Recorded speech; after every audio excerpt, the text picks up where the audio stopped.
먼저 미국 주식시장 코멘트부터 하겠습니다. 오태동 이사님. 네, 새벽에 대부분 잠을 못 주무셨을 것으로 생각이 되는데요. 미국 3대 지수가 일제히 7%대 폭락을 했고요. 이로써 이제 고점 대비 3대 지수, 다우지수, S&P 500, 나스닥 지수 모두 다 마이너스 19%대를 고점 대비 하락을 한 상황들입니다. 통상적으로 특정 지수가 마이너스 20%대에 진입하게 되면요, 본격적인 약세장에 진입을 했다라고 얘기를 하고 있고요. 한번 약세장에 진입할 경우에는 그 기간이 상당히 오래되기 때문에 오늘은 상당히 중요했던 날이었다라고 판단합니다. 이렇게 미국 주식시장이 7% 급락한 배경은요, 결국 코로나19 영향과 유가 급락 때문인데요. 코로나19가 미국에서 그리고 전 세계적으로 확산되면서 수요 부진에 대한 우려들을 자극시켰고요. 반면에 유가의 급락은 결국 사우디아라비아하고 러시아의 유가 안정을 위한 공조가 파기된 부분들, 다시 말씀드려서 공급 과잉에 대한 이제 우려를 야기시켰다라고 볼 수 있겠습니다. 최근의 상황들은 결국은 수요 부진과 공급 과잉이라는 요인들을 모두 다 건드렸다라고 볼 수가 있겠고요. 이런 부분들이 지금 예상보다 더 미국 경기 침체가 빨리 올 것이라는 우려를 자아냈다라고 볼 수가 있겠습니다. 지금 그 뉴욕 연준 자료에 의하면요, 향후 1년 뒤에 미국 경기가 침체에 빠질 확률이 약 한 30% 정도 되고 있는데요. 최근에 이러한 일련의 사태 때문에 금융시장들은 미국 경기가 침체에 빠지는 시점이나 기간, 그리고 확률들을 훨씬 더 높게 이제 반영하고 있다라고 판단할 수 있겠고, 지금 이제 우리가 기대해 볼 만한 것들은, 가장 중요한 것들은 결국은 정책 공조를 다시 재강화하는 수밖에 없다라는 게 저희가 현재 갖고 있는 생각입니다. 우선적으로는요, 통화정책 공조가 가장 중요하다라고 볼 수가 있겠고요. 다음 주 3월 18일 날 FOMC 미팅에서 연준은 기준금리를 82bp, 약 3.3에 인하할 것이라고 시장은 이미 기대를 하고 있고요. 이러한 시장의 기대에 연준이 얼마만큼 부응해 줄 것인가가 중요하고요. 여기서 한 발 더 나가서 기준금리 인하뿐만 아니라 추가적인 양적 완화 같은 시장에 조금 놀랄만한 정책들을 연준이 내놓아야만이 주식시장이 어느 정도 하반 경직성을 유지할 것이다라는 판단을 하게 되겠고요. 지금 많은 질문들이 이러한 주가의 폭락 그리고 이런 유가의 하락 때문에 시스템 리스크로 확산되는 거 아니냐라는 우려를 하고 계시거든요. 에너지 기업의 파산과 그에 따른 금융회사들의 동반 파산, 뭐 이런 것들에 대한 트라우마가 있으신 것 같은데요. 저희가 분석한 바에 의하면은 아직까지는 그런 임계점에 도달하지는 않았다라는 게 저희가 갖고 있는 생각들입니다. 지금과 같은 상황이 한 6개월 정도 지속될 경우에는 위험한데요. 아직은 그 임계점에는 진입하지 않았고요. 지금 시장의 하락의 본질적인 문제들은 경기 침체에 대한 트라우마다라고 말씀을 드릴 수가 있겠습니다. 통화정책이 좀 강하게 나와야 될 필요가 있는 것 같고요. 그렇게 해서 지수가 어느 정도 하반 경직성을 유지하고, 그리고 미국과 유럽에서 확산되고 있는 코로나19가 3월 정도 지나고 나면요, 어느 정도 정점을 통과할 것이다라고 전망이 되고 있거든요. 그러면서 시장은 다시 반등의 기회들을 3월 후반 혹은 4월 정도부터 잡아나가지 않겠냐라고 판단하고 있습니다. 마지막으로 한국 주식시장 같은 경우들은 코로나19 영향을 선제적으로 반영했는데요. 해외에서 나오는 악재 때문에 지금 반등에 발목을 잡힌 상황들입니다. 우리나라는 상대적으로 먼저 주식시장이 하락했기 때문에 하반 경직성은 유지할 것으로 기대를 하고요. 대신 반등이라든가 반등의 폭들은 결국은 해외 증시 동향에 달려있다, 이렇게 생각하고 있습니다. 이상입니다. 네, 잠깐 이어서 채권시장까지 마저 듣고 말씀하시죠. 강승원 연구원. 말씀하셨다시피 최근에 안전자산 선호가 급격하게 나타나면서 전일에도 미국 10년 국채금리가 하루 만에 22bp가량 급락을 했습니다. 최근에 가장 큰 특징은, 그러니까 위험자산, 안전자산도 있지만 안전자산 안에서도 가장 안전한 자산으로 수급이 좀 집중되면서 최근에 MBS나 에이전시 본드, IG와 같이, 그러니까 기존 채권 안에서도 흔히 말하는 더 안전한 채권으로 몰려가는 현상들이 나타났고요. 그래서 미국 10년 국채금리는 지금 한 달 만에 무려 100bp가량 급락한 상황입니다. 그러다 보니까 최근에 많이 물어보신 질문들이 미국 10년 금리 저점을 어떻게 보냐, 가격 부담을 느끼시는 분들이 많으신데요. 저희가 생각하고 있는 거는 흔히 말하는 시장의 어떤 대응의 순서가 공포가 나오고 대응이 나오고, 대응이 공포를 이길 때 장기금리가 올라가게 되는데, 저희가 공포의 힘과 대응의 힘을 어떻게 비교를 하고 있냐면, 미국 10년 금리를 명목금리와 실질금리로 나눠서 명목금리는 성장의 개념, 실질금리는 할인율의 개념으로 볼 때 결국 명목금리 하락보다 실질금리 하락이 더 커질 때 대응의 효과가 공포를 이긴다라고 보고 있는데요. 실제로 작년에도 결국 연간으로는 실질 금리가 더 많이 빠지면서 성장이 이겼던 해가 됐는데 지금 같은 경우에는 명목 금리가 무려 137bp가 급락을 했는데 실질 금리 하락은 60bp. 아직은 공포가 우위에 있는 구간이라고 한다면 굳이 여기서 장기 금리를 매도할 실익이 전혀 없다. 계속해서 가격 부담보다는 방향을 보자라는 생각을 드리고 있고요. 특히나 지금은 작년에는 연준이 딱 금리 인하를 한 게 엄청나게 의미가 있었던 게 2018년에 기준금리 4번 올리고 자산 축소까지 병행했기 때문에 금융 여건이 긴축적인 상황에서 완화가 됐다. 굉장히 조금 변곡점이죠. 그런데 지금은 오히려 연준의 어쨌든 자산이 확대되는 구간에 있었고 뭐 라이보 OI 스프레드가 최근 이틀 동안 급등을 하긴 했는데요. 라이보 OI 스프레드 급등이 보통 이제 경색의 시그널이라고 하지만 라이보 금리가 올라가면서 급등이 나와야지 지금처럼 OIS 금리가 내려가면서 나오는 급등은 사실은 의미가 없습니다. 오히려 기준금리 인하를 반영한 거니까. 그래서 아직까지 금융 여건 자체가 완화적인데 이런 게 나왔다라는 거는 실물 위축에 대한 우려가 있는 구간이라면 지금 적어도 트레저리를 매도할 이유는 전혀 없다. 여전히 트레저리에 대해서는 계속해서 보유할 것을 권고를 드리고 있습니다. 이상입니다. 미국 증시 관련해서요. 뭐 지금 시점에서 좀 예단하기가 좀 힘들겠지만은 어쨌든 간에 그 전까지 좀 밸류에이션 부담이 컸던 시장인데 이제 공포와 더불어서 이제 급락을 타고 있잖아요. 밸류에이션을 감안했을 때 좀 바텀 라인을 갖다가 그래도 조금이라도 그려본다면 어느 정도 수준을 봐야 되는지 이게 또 강세장과 약세장에 대해서 또 그리는 그림이 달라지는데 약세장까지 감안한다면 또 바텀 라인은 또 얼마까지 내려야 되는지에 대해서 좀 고민 가능하신가요? 그 미국 주시장들은 밸류에이션이 계속적으로 상승하기 때문에 사실은 이제 밸류에이션으로만 놓고 보면은 지지선을 판단하기는 쉽지는 않은 상황이거든요. 예, 다만 채권 금리가 워낙 급락을 했기 때문에 채권 금리 대비 주식의 기대 수익률이 상대적으로 지금 높은 편이고요. 지금 블룸버그에 제시하고 있는 미국 주식시장의 지금 목표 주가가 한 3,600포인트 정도 되기 때문에 이 정도가 되면은 이제 기대 수익률, 그러니까 시장이 기대하는 수익률들이 거의 한 30% 정도까지 올라왔어요. 그래서 조금만 대외적인 변수라든가 시장의 공포 심리가 진정이 되면요, 어느 정도 S&P 500 지수 기준으로는 뭐 한 2,800 정도 선이면 어느 정도 가격 메리트가 생기는 선이고요. 나스닥 지수 같은 경우도 한 7,500 정도면은 가격 메리트가 생기는 선이거든요. 그래서 지금은 어떤 펀더멘탈에 의한 지지선보다는 심리적인 영향들, 그리고 그 심리적인 영향들은요, 아마 정책이라든가 이런 연준의 코멘트라든가 이런 부분들이 더 중요할 것으로 판단이 됩니다. 참고로 한국은요, 지금 트레일링 PBR 기준으로 0.82배, 그리고 포워드 기준으로 0.79배, 사실은 2009년도 금융위기 수준까지 이미 하락한 상황들입니다. 그렇기 때문에 이 밸류에이션, 그러니까 밸류에 대한 가치가 많이 의미가 상실은 됐는데요. 상당 부분 낮아져 있는 건 사실이거든요. 그렇기 때문에 지금 1950까지 밀려 있는 상황에서 사실은 이제 대외 변수가 조금만 진정되면요, 한국은 추가적인 하락 여지는 크지는 않다라고 전망하고 있습니다. 네, 외부 일정이 있어서요. 저희 고한성 연구원 먼저 발표하실게요. 네, 리메드. 예, 리메드 신규 커버리지 제시하고요. 목표 주가 4만 원으로 이니시에이션 합니다.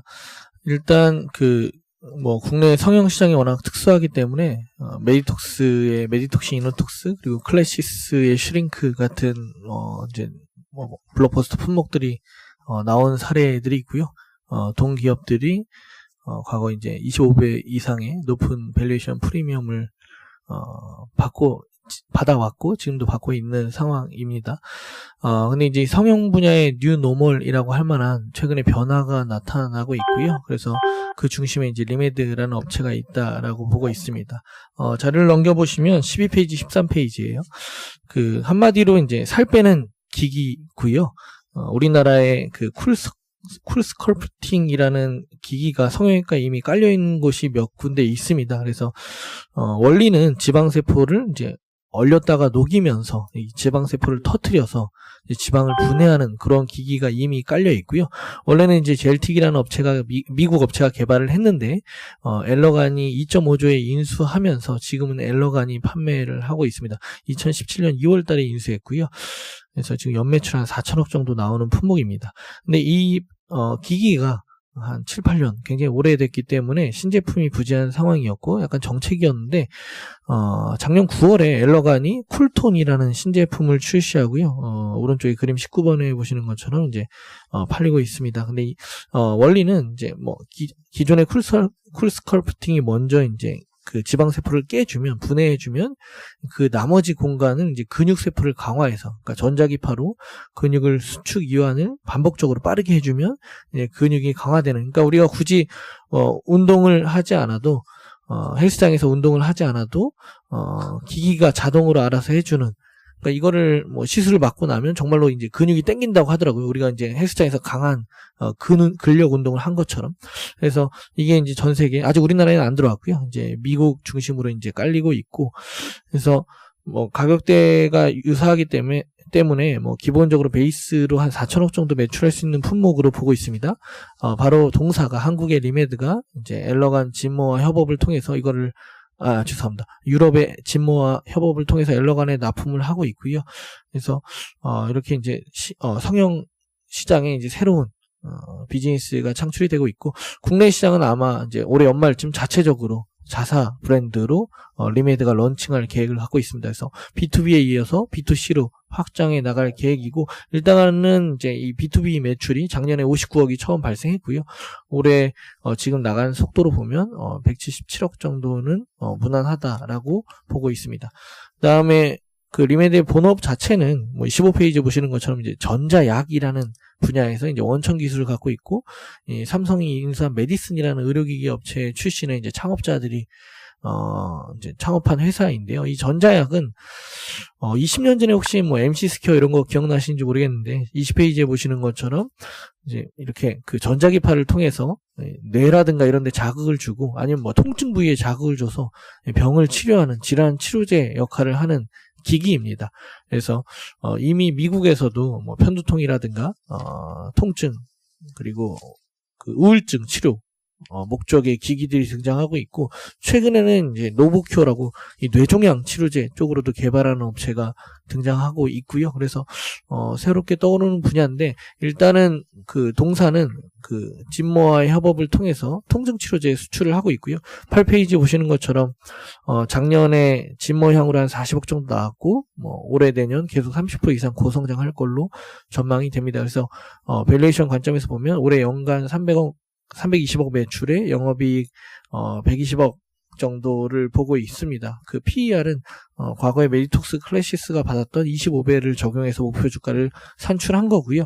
9페이지의 표 4번 보시면, 만약에 기본 베이스 시나리오가 아니라 엘러간의 쿨톤이 엄청 잘 팔린다. 왜냐하면 지금 쿨스컬프팅 차세대 버전이 또 내년에 출시를 하거든요. 그래서 시너지 효과로 이제 전체 파이를 키운다. 그래서 뭐 최대한 8천억까지 매출이 간다라고 보면 시총도 이제 3,500억까지 볼 수 있는 상황으로 판단을 합니다. 이상입니다. 여기서 만들어내는 제품의 뭐 경쟁력이나 이런 부분들은 좀 뛰어난지 뭐 그런 부분은 좀 궁금하고요. 또 분명히 경쟁하고 또 뭐 기술이 높지가 않다면 누군가 쉽게 또 들어올 수도 있을 것 같은데, 뭐 그런 부분들은 어떤 상황인가요? 네, 일단 미국에서 경쟁 업체로 BTL이라는 업체가 경쟁하는데, 아무래도 이제 뭐 마케팅력에서 엘러간이랑 게임이 안 되기 때문에 시장에서는 뭐 BTL께 크게 평가는 받지 못하고 있고요. 근데 이제 뭐 동사의 리메드만의 이제 핵심 경쟁력이라고 한다면 이 고주파가 가능하다. 그러니까 이 전자기파를 쏴주는 그 강도가 굉장히 세서 뭐 침투도 잘 되고 이제 효과가 훨씬 잘 나타난다는 걸 이제 내세우고 있고요. 그러니까 그거를 우리가 뭐 어떻게 입증할 거냐? 뭐 결국에는 이제 파트너사들이 뭐 유럽의 독일의 진모라든가 이제 미국의 엘러간 이런 글로벌 업체들이 동사를 택하고 있기 때문에 이 원천 기술의 기술력 자체가 이미 이제 뭐 글로벌리 인정받는 이 회사에서 주장하는 그런 이제 핵심 기술, 그러니까 그 헤드 부분이 결국에 이제 핵심인데, 그 부분은 이제 리메드만이 만들 수 있고 공급할 수 있기 때문에 진입 장벽이지 않나라고 보고 있고요. 이제 뭐 회사에서는 그래요. 그러니까 BTL도 우리한테 와서 협업을 추진하다가 우리 걸 듣고 가서 이제 따라 만든 거다라고 하긴 하는데, 어쨌든 원천 기술 자체는 제일 먼저 세계 최초로 시도한 것은 리메드다. 그리고 파트너사가 이미 시장을 이제 개척해 나가고 만들어 나가고 있기 때문에 뭐 크게 걱정하지는 않고 있다. 그 후발 투자에 대해서 그렇게 보고 있습니다. 국내에서는 아직 뭐 소개된 바가 없기 때문에 국내도 이제 마케팅을 어떻게 하느냐고 한 건인데요. 물론 이제 기술은 확실히 있는 회사인데요. 뭐 마케팅을 잘 할 거냐, 얼마나 할 거냐에 대해서는 향후에 좀 더 추이를 지켜봐야 될 것 같고요. 이게 그 쿨톤이라는 기계를 엘러간이 파는 거고, 그리고 지금 리메드는 거기에 핵심 부품인 전자기파 헤드를 납품하는 거잖아요. 예. 그럼 결국 그 기계의 핵심인 건데 예, 맞습니다. 이게 결국 좀 엘러간이 얼마나 파느냐가 관건인 거잖아요. 예, 예. 지금 이 시장이 작년에 처음 조성이 된 건가요? 지금 미국 시장에서 지금 쿨톤이라는 제품이? 예, 예. 그래서 그럼 저희가 지금 보는 거는 시장 규모 얼마 정도로 보는 거예요? 일단 아까도 말씀드렸지만 가격대가 한 7, 8천만 원, 이제 쿨 스컬프팅이랑 이제 비슷한 가격대를 형성하기 때문에 Q로 본다면 기존에 제가 지금 미팅이 있었고 짧게 말씀드리면 기존에 이제 쿨 스컬프팅 시장만큼 형성이 된다면 쿨톤의 매출은 4천억 정도로 보시면 되고요. 만약에 이제 차세대 버전이 나와서 이제 전체 파이를 거의 2배 가까이 키울 수만 있다면 이제 최대 매출을 8천억까지 보는 겁니다. 그때 이제 동사 기준 매출은 각각 이제 300억 그리고 이제 가장 최대치가 이제 550억에서 600억 사이로 추정을 했고요. 네, 수고하셨습니다. 나중에 질문 또 해주시고요. 네, 이어서 산업기업 쪽 마저 하겠습니다. 2차 전지 산업하고 일진 머티리얼스 고정우 연구원 말씀해 주세요. 예, 배터리 산업부터 먼저 말씀을 드리면요. 이제 트렌드를 조금 놓고 보시면 최근에 이제 전기차 시장에서 많은 업체들이 전기 픽업 트럭을 이제 선보이고 있습니다. 테슬라 같은 경우는 이제 사이버 트럭, 그리고 이제 아마존이 투자한 리비아는 이제 R1T라는 모델을 올해 말 내년 초부터 이제 생산을 계획을 공유하고 있고요. 그리고 GM은 이제 GMC 통해 가지고 이제 허머 많이들 보셨을 텐데 이제 전기차 버전이 이제 내년부터 생산할 것이라고 이제 공식화하고 있는 상황입니다. 그리고 신생업체도 되게 많은데 뭐 아틀리스라든지 이제 볼린저 같은 신생 전기차 업체들도 2021년 이후에 이제 전기 픽업 트럭을 이제 생산 계획을 이제 공유하고 있습니다. 현 시점에서 놓고 보면 이 전기 픽업 트럭의 이제 생산 대수라든지 판매 대수는 이제 공유되지 않아서 시장 규모를 추정하는 것은 이제 제한적입니다. 근데 이제 수요 자체는 이제 좋은 것으로 이제 판단이 되는데 이유는 이제 테슬라가 이제 사이버 트럭 사전 예약 대수를 이제 공개하고 있는데 일부 언론에서 이제 사전 예약 대수를 이제 제시하고 있는 상황인데 이게 50만 대를 이제 돌파를 했습니다. 그래서 모델 3 케이스랑 굉장히 이제 동일하다라고 이제 놓고 보면 결국에는 픽업 트럭에 대한 근본적인 수요 분위기는 이제 좋다라고 이제 판단하고 있는 상황입니다. 당연히 이제 배터리 수요에도 이제 상당히 이제 긍정적이다라고 이제 볼 수가 있고요. 그래서 이제 배터리 업체들 입장에서는 더 매력적인 수요처라고 이제 볼 수밖에 없는데 이유는 적재되는 배터리 용량이 일반 승용 전기차가 평균이 50kWh 정도 되는데 전기 픽업 트럭은 평균이 145kWh로 그러니까 3배 가까이 이제 높기 때문이라고 이제 볼 수가 있습니다. 그래서 2021년 이후 전기 픽업 트럭에 대한 수요를 긍정적으로 본다고 하면 2차 전지 수요에 대한 눈높이는 더 상향될 수 있다라고 이제 볼 수가 있을 것 같습니다. 최근 이제 삼성 SDI는 리비안 픽업 트럭의 배터리 제조사로 이제 선정된 것으로 언론이 이제 보도하고 있고, GM의 허머는 이제 LG화학이 합작 공장에서 이제 공급할 예정인 게 알려졌기 때문에 이번 전기 픽업 트럭 이벤트는 이제 국내 배터리 업체들의 경쟁력을 다시 한번 입증하는 약간 그런 트렌드다라고 약간 볼 수가 있을 것 같습니다. 이어서 일진 머티리얼스 이제 말씀드리면 어제 이제 주주총회 소집 공고가 나갔습니다. 그래서 참고 서류에 작년 재무제표가 이제 첨부가 되었고, 그래서 이제 4분기 실적이 오픈이 되었습니다. 4분기 실적은 시장 컨센서스, 당사 추정치 크게를 하회를 했습니다. 저희 추정치와 큰 차이가 난 부분은 일회성 비용이 발생했다라는 부분에서 이제 차이가 났고요. 일회성 비용은 말레이시아 전지박 공장에서 이제 발생을 했습니다. 그래서 SDI한테 판매한 전지박이 이제 반품 처리가 되었기 때문에 비용으로 대거 이제 800억 이상 정도 이제 반영된 것으로 저희 추정이 되고 있고요. 그 외 사업 관련된 부분은 기존 예상대로 국내 ESS 수요 감소 영향, 그리고 이제 배터리 업체들이 연말 재고 조정 영향으로 동박이란 전지박 물량이 크게 이제 감소한 거는 기존 전망과 크게 다르진 않습니다. 근데 이제 저는 4분기 실적 좋게도 불구하고 일진 머티리얼스에 대한 매수 의견을 이제 계속 제시를 하는데, 이유는 4분기 전지박 사업 차질은 4분기 SDI의 영업 환경 악화가 이제 이유였다라는 게 제가 봤을 때는 첫 번째, 이제 고객사의 이제 영향이 더 컸었다라는 거고, 펀더멘털 이슈는 아니다라고 저희 이제 판단되고 있고요. 최근 일진 머티리얼스의 이제 LG화학, CATL 공급 비중이 늘어나는 상황에서 전지박 경쟁력 자체 또는 영업 환경은 여전히 양호하다라고 판단하기 때문입니다. 그래서 국내 전지바 기업들 중에 한국, 말레이시아, 유럽 익스포저까지 이제 생기는 유일한 기업이고 전기차 조출도는 이제 계속 커지기 때문에 매력적인 투자 포인트로 저희가 이런 부분 조금 감안할 필요가 있을 것 같습니다. 이상입니다. 네, 질문 없으시면 이어서 비추로셀 손세훈 연구원. 네, 앞서 고정호 연구원이 2차 전지 얘기했는데요. 비치로셀은 1차 전지입니다. 작년 11월에 추천을 좀 드렸었고 그 이후에 주가가 많이 올라갔어요. 근데 다시 좀 조정을 받고 있는데 일단은 오늘은 좀 시장이 그래서 좀 빠질 텐데 시장만 좀 안정이 되면 안정적인 성장주로서 저는 비치로셀을 눈여겨봐야 된다라고 해서 좀 추천을 좀 드리고 싶습니다. 일단은 비치로셀이 하고 있는 1틈 1차 전지는 2차 전지와 다르게 수명이 길어요. 5년에서 10년 정도 되고 극한의 온도에서 잘 견디기 때문에 쓰이는 곳이 2차 전지와는 다른 곳에 니치마켓에 쓰입니다. 그래서 주로 쓰이는 것이 방산 그리고 스마트 그리드 쪽에 많이 쓰이는데요. 일단 이 회사는 스마트 그리드 쪽에서 안정적으로 계속 성장을 해왔었어요. 해외에서.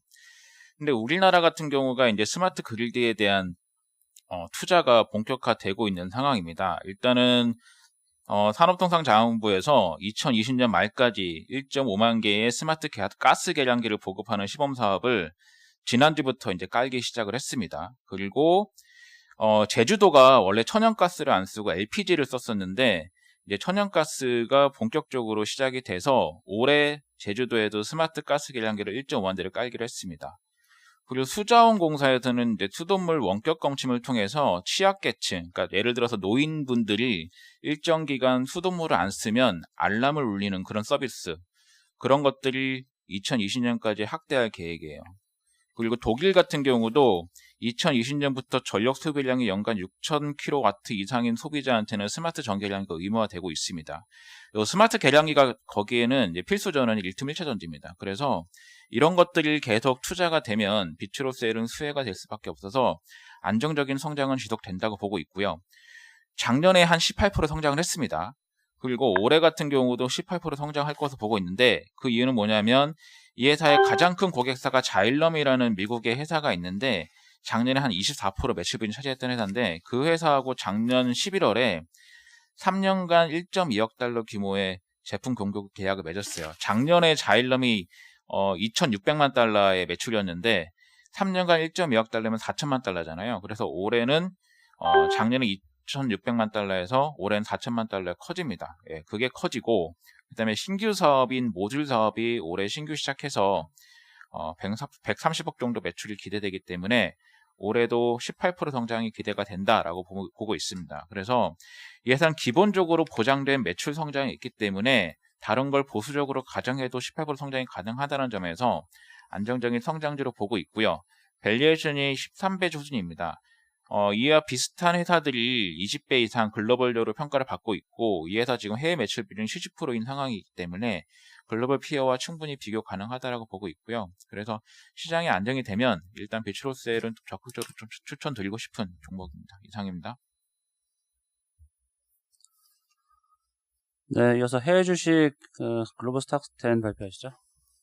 예, 글로벌 스탁스10 말씀드리겠습니다. 저희 중국에서 편입했었던 이제 한스레이저 그리고 일본의 라쿠텐 같은 경우 이제 두 증시가 부진함에 따라 이제 수익률이 마이너스 10% 초과하게 돼서 저희가 이제 편출했고요. 중국에서는 이제 보리부동산이라고 중국 이제 2018년 기준으로 4위 부동산 업체이고 국영 부동산 개발 기업 중에 가장 큰 기업을 편입했습니다. 최근에 이제 인민은행의 MLF 금리 및 LPR을 이제 인하했고요. 그 다음에 이제 최근에도 이제 경기 둔화에 대응하기 위해서 중국 정부가 추가적인 금리 인하 아니면 이제 지준율 인하를 발표할 가능성이 높습니다.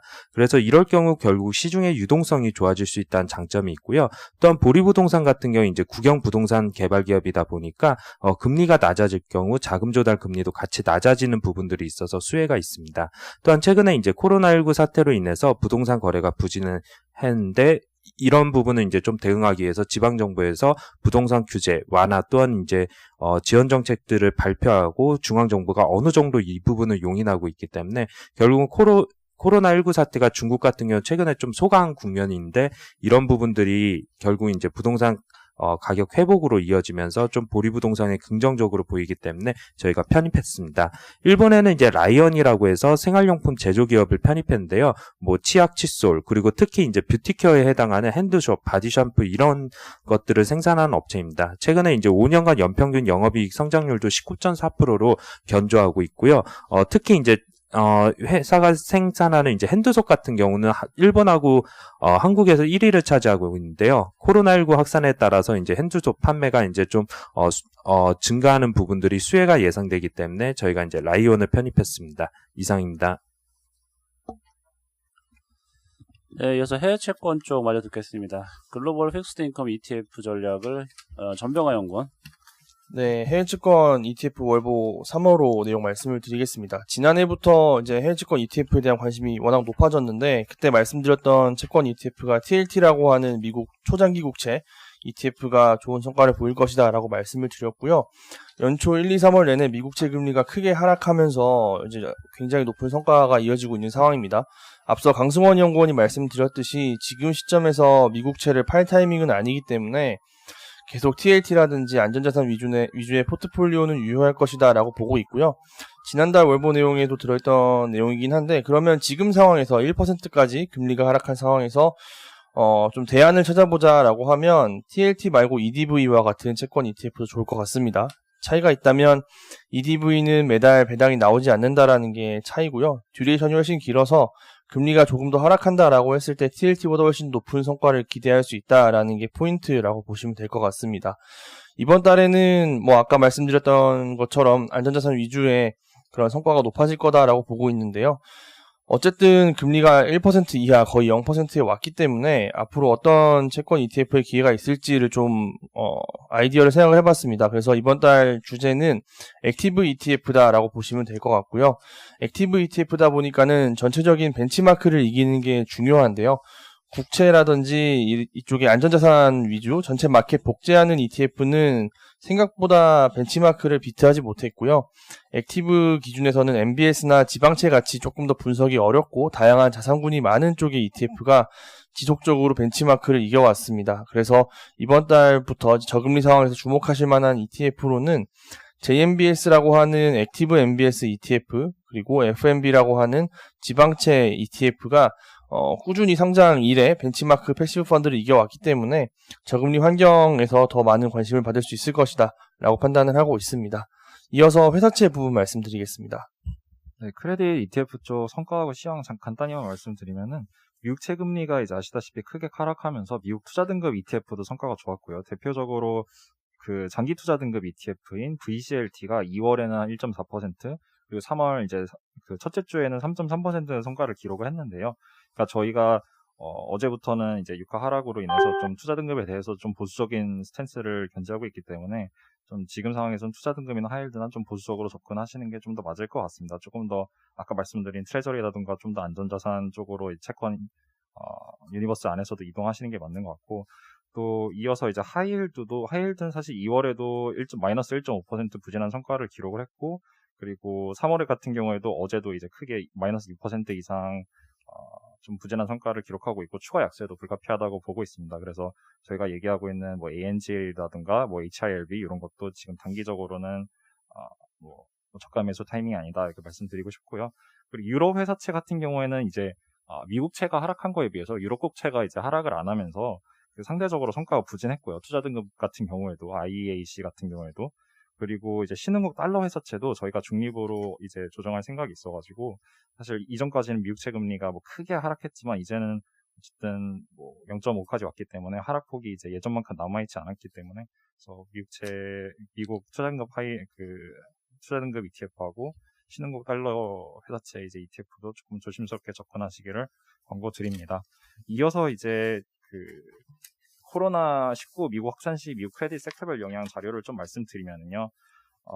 일단 먼저 말씀드리면 중국향 매출로 인한 미국 기업 영향은 대부분 제한적이었고요. 그러니까 좀 중국의 매출 의존도가 높은 기업도 대부분 10%에서 15%에 좀 그쳐가지고 사실 성장 동력으로서는 상당히 중요하지만 단기적인 이제 크레딧 지표 영향은 절대적인 영향은 좀 적다 이렇게 보고 있습니다. 다만 이제 지금 미국 시장에서 우려하는 거는 미국 이제 지역사회 감염이 좀 확산이 되면은 어떤 기업이 먼저 타격을 입을 수 있냐 이런 게 좀 문제일 것 같은데 일단 첫 번째로는 이제 다중 이용 시설 기피 이게 이제 예상이 되고요. 한국이나 중국에서 사례처럼 그래서 일단 우선은 의류, 신발 포함한 이 유통산업이 피해를 입을 것으로 보고 있습니다. 이제 아마존이나 월마트 같이 좀 신용등급이 우량하고 좀 온라인 영향을 갖추지 않은 업체들은 피해가 있을 수밖에 없다는 판단이고요. 이와 연관해서 뭐 스타벅스나 맥도날드 이런 되게 BBB 플러스 기존에는 우량했던 업체들도 좀 어쨌든 단기적으로는 실적 좀 저하가 좀 불가피하다. 미국 매출 비중이 절대적이기 때문에 이렇게 보고 있습니다. 또 특히 좀 의외의 피해 기업으로는 디즈니가 있고요. 이제 미디어 산업 측면에서 좀 영화 관람객 감소 그리고 테마파크, 디즈니랜드 이런 방문객 감소로 인해 가지고 디즈니 매출의 한 50% 이상이 일단 좀 영향권 안에 있다. 이래서 의외의 피해자다 이렇게 보시면 될 것 같습니다. 그리고 이미 이슈가 많이 되고 있는 산업은 사실 항공이고 미국이 이제 뭐 유럽이라든가 중국 노선에 대한 매출 비중, 여객 매출 비중이 원래는 한 30% 이하거든요. 그래서 사실 지금까지는 뭐 유가 하락 영향도 있고 이런 상쇄가 가능했는데 국내 이제 여행수로라든가 이제 비즈니스 이동 수요가 이제 감소하게 되면은 항공에 좀 직격탄이다 이렇게 보고 있습니다. 관련해서 좀 비즈니스 숙박 관련한 매출 비중이 큰 메리어트나 하얏트도 상당히 좀 실적 타격이 상반기에는 불가피하다 이렇게 보고 있습니다. 그래서 상대적으로 사실 뭐 투자 등급에 대해서 저희가 좀 조심스럽게 접근은 하고 있지만 그래도 그나마 좀 덜 영향받는 것이 어디냐 하면은 담배 섹터 그리고 뭐 알츠리아 같은 담배 섹터 그리고 AT&T, 버라이전 같은 통신 산업을 말씀드리고 있고 여기는 이제 작년에 이제 관세 이슈에서도 좀 비껴나 있었고 또 경기 방어적이고 코로나19 영향이 좀 제한적이다 이렇게 해서 상대적으로 좀 유리하다는 판단입니다. 이상입니다. 이게 아까 그 MBS라고 지방채 쪽 추천하셨잖아요. 근데 지금 상황에서 좀 경기에 대한 불안감이 커지면은 모기지 쪽도 좀 불안해질 가능성이 높지 않나요? 좀 MBS 쪽에 좀 그런 리스크 요인은 없는지. 지금 이제 제가 MBS를 말씀드렸던 이유 중에 하나는 생각보다 미국 모기지 시장이 불안하지는 않다라고 보실 수가 있을 것 같고요. 가격 증가세가 일단 유지가 되고 있고 모기지 투자에 있어서 좀 부정적일 수는 있겠지만 리파이낸싱이 늘어난다는 거는 차주들의 전반적인 그런 금리 레벨이 다운되는 거다 보니까 당장 뭐 큰 피해는 없을 거다라고 보고 있고요. 금융위기 이후에 은행권에서도 대출에 대한 그런 허들을 높였기 때문에 현재 주택담보대출 나가 있는 거를 보면 대부분이 이제 파이코 스코어 720 이상으로 아주 우량한 차주들만 이제 대출이 나가 있는 상태이기 때문에 당장 미국 컨슈머 크레딧이 깨진다라고 보기에는 조금 이른 시점이지 않나라고 판단을 하고 있는 상태고요.